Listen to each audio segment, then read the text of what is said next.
Let's start on the vote today on Senator Tim Scott's police reform bill. What are you going to do?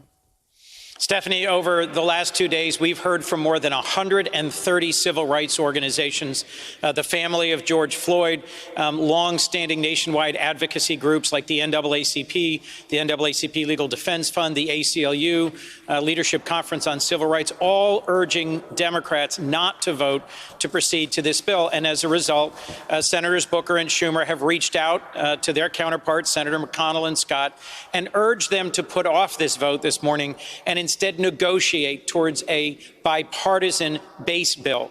We know what's going to happen if we go to the floor today. We won't proceed to the bill that Senator Scott has put forward. I enjoy a good working relationship with Senator Scott, but his bill fails to meet this moment. We need a stronger, broader, more effective bill that actually makes transformational change in policing nationwide.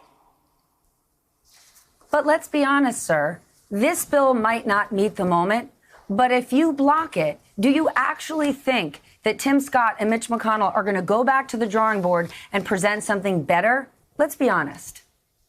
Well, so that's the challenge we have faced in legislating on so many different issues while I've been here, whether it's immigration reform, gun violence, criminal justice issues. In some cases, we've gotten something done, like the Criminal Justice Reform Bill, the First Step Act.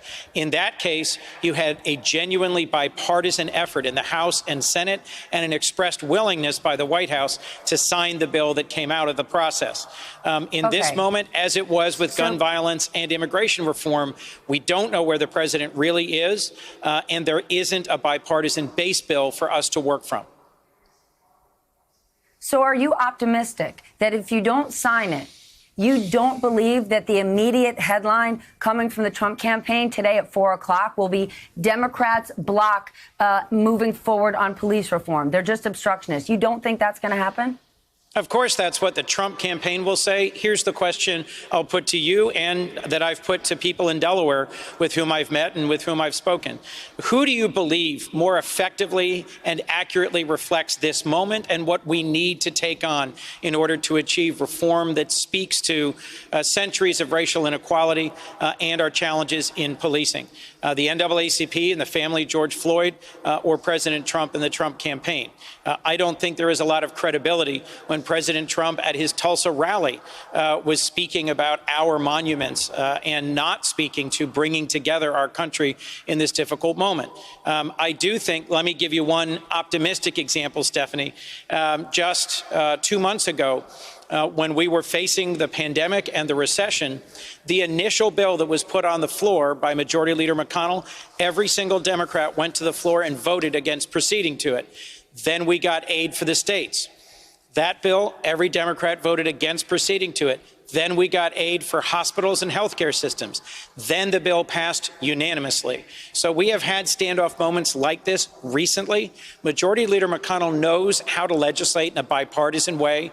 It begins by having, for example, Senators Harris and Booker and Scott sit down and hammer out what a strong bipartisan compromise bill would look like. If he wants to get a result, that's the way to do it.